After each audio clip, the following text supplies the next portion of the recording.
So today we're going to be demonstrating the new PDO thread lift. Our lovely model Juliet, she is 46 years old, so she's in a perfect age category for this particular procedure.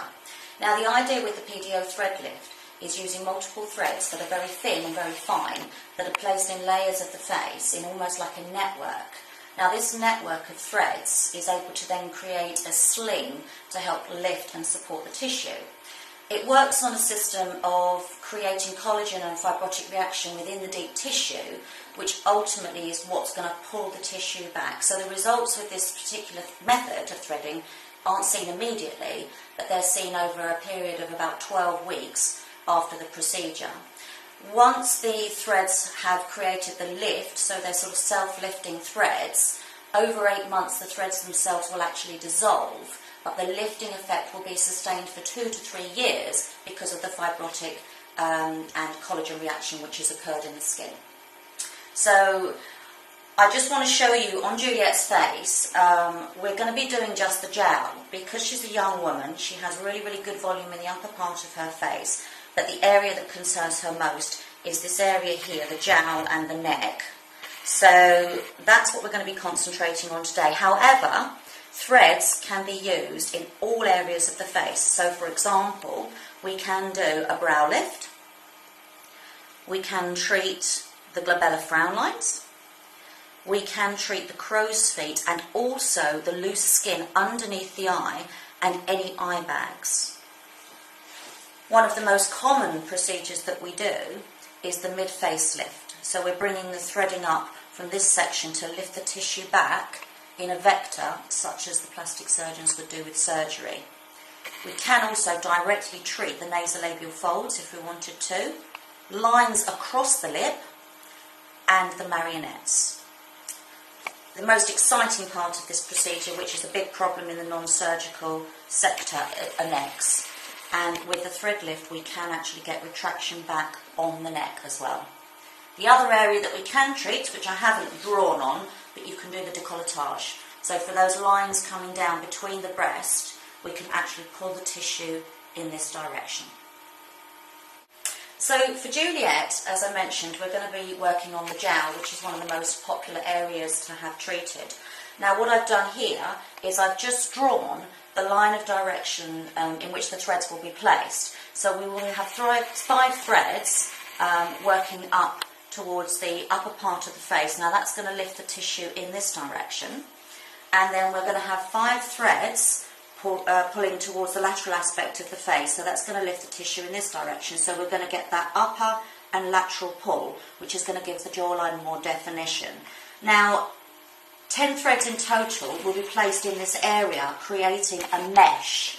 And by creating the mesh, because the threads are very fine and very thin, they can't be seen through the skin, they don't migrate, and basically it creates the best form of a sling to help lift and support the tissue without the problems that may occur with the old threading techniques, which is where 1 or 2 pieces of thread would be placed in and just pulled up. So this is how we're going to be inserting the threads into Juliet's face. So there are several different types of threads depending on which areas of the face are being treated. This is an example of 2 of them. We have a spiral shaped thread here and we have a mono thread here. So you can see how very fine they are. Therefore when they're underneath the skin, they are not visible from the surface of the skin. So I'm just going to mark up where I'm going to be inserting the threads from. So these are the threads that are going to pull in the upper position for Juliet. I'll be wanting to insert a thread in this position here. 2, 3, 4, 5. This way the threads will come down through the tissue, grabbing onto the skin underneath the jowl area to pull in this direction.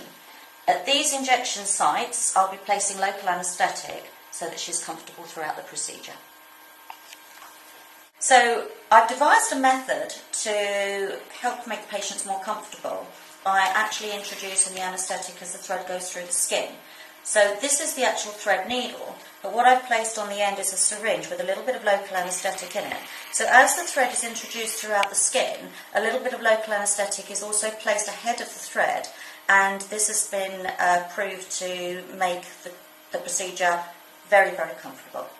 So I've actually placed a little bit of local anaesthetic underneath each injection site here, so Juliet shouldn't feel that as the needle is initially inserted. Okay. So the first thread is introduced. And I'm just going to push a little bit of anaesthetic ahead. As the area becomes number, it becomes much more comfortable. You okay? Fine. Good. So I'm taking the thread now down underneath the chin area. Okay, the end of my thread is in the right position. I'll just place my finger there to hold the thread in place, and that's it in. So, I'm just going to insert the thread into the area that I put some local anaesthetic, and as I introduce the thread into the skin, I'm just pushing a little bit of local anaesthetic ahead, just to help make Juliet numb. I can feel the end of the thread with my finger, because I want to be bringing it down just underneath the jawline. Thread's in position here, so I place my finger on the end of the thread. As I pull the needle out, the thread is in place. So we've placed the threads in the upward direction to get them pulling this way. So now we're going to place the slightly longer threads to get some lateral pull back here, so we're getting everything going in this direction to tighten up the jawline. Again, I've placed a little bit of local anaesthetic just where the dots are. So I'm going to be taking the first one through, and as I'm injecting through the tissue, I'll be introducing a little bit more anaesthetic. Now, because we've already done the upward threads, Juliet already is a little bit numb. All the time I can check with my finger exactly where the thread position is underneath the skin. And the idea is to bring it into the marionette fold here, so we get some retraction back on the marionettes. I'm going to pop a little bit of local anaesthetic in under the skin here, because it's a little bit tender in this direction. Threads in place. Done. She'll have 10 threads either side. We've already placed 5 in this direction, and we'll be placing 5 in this direction. Okay? And that will create a mesh underneath the skin of the threads, which creates a sling to support the tissue and lift it up. Because these threads are very, very fine, you don't get problems with threads being seen through the skin or migrating out, because they're very, very fine and very strong. And it's far better to create a network of threads than just rely on the capacity of 1 or 2 threads to lift the tissue. So as you can see, I'm bringing it right in to the chin area here. I'm just going to hold it in place. And it's in. We've completed the gel for Juliet. As you can see, there's a little bit of swelling, a little bit of bruising, nothing too much at the moment. Normally, however, when we do the gel, I do like to place a few little threads just underneath the chin, because this area is an area that bothers ladies sometimes, and we do want to make sure that that middle section is also tucked back nicely along with that gel being tucked back. So this is the pattern of injections in which the threads will go. I've placed a little bit of local anaesthetic here at the injection site, and now what we're going to do is just run the thread in the star direction, very, very superficial on the neck, because we just don't want to interfere with any of the other structures in a deeper plane. I can constantly check with the end of my finger where that thread is, and it is literally in the skin. I'm reaching the end of the point, so again, just holding it in place and pulling it out. Now what this will do, this is going to pull the skin in this direction, then we're going to get pull with the thread in this direction, and this direction. So it's going to tuck that area under the chin right back. We're now going to finish with doing Juliet's lips. These are for the fine lines across the lips, sometimes known as smoker lines. So we'll be placing 3 to 4 threads this side. You can see where I'm going to be inserting the threads. And essentially what will be happening is the threads will be pulling the tissue in both directions so that it will smooth out the lines across the top lip. Now for comfort, all I've done is given Juliet a dental block here, which means that the top lip will be numb for about half an hour to an hour, but it will keep her comfortable during the procedure.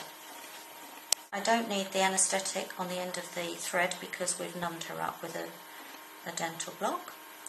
So she'll just be numb for about an hour or so. I haven't put much in. Just feels a little bit like you've been at the dentist. The lips are a sensitive area otherwise, but we just want to make sure she's comfortable during the procedure. Could you feel that? No, just slight pulling. Great. So, we've finished Juliet's thread lift. We've done her gel for lift and lateral retraction. We've done a little bit of threading under the chin here just to tighten everything back in this direction. And what we've also done is popped a few threads across her top lip to treat any fine lines and wrinkles. Because of the presentation, that's probably sufficient for Juliet. You can see immediately post-treatment there are some minor swelling. There is a little bit of bruising as expected around the injection sites. Now what we would expect to happen over the next few days is there may be some further bruising develop. There may be a little bit more swelling, but nothing too bad. We do provide you with an excellent anti-bruise cream, which we recommend applying for the next few days. And then once that bruising and swelling goes down, we'll just be waiting for the results to come through. But as you can see, she's perfectly well. She can get in the car and drive home and carry on as normal. But you might have to just perhaps hide away for a couple of days, depending on the bruising.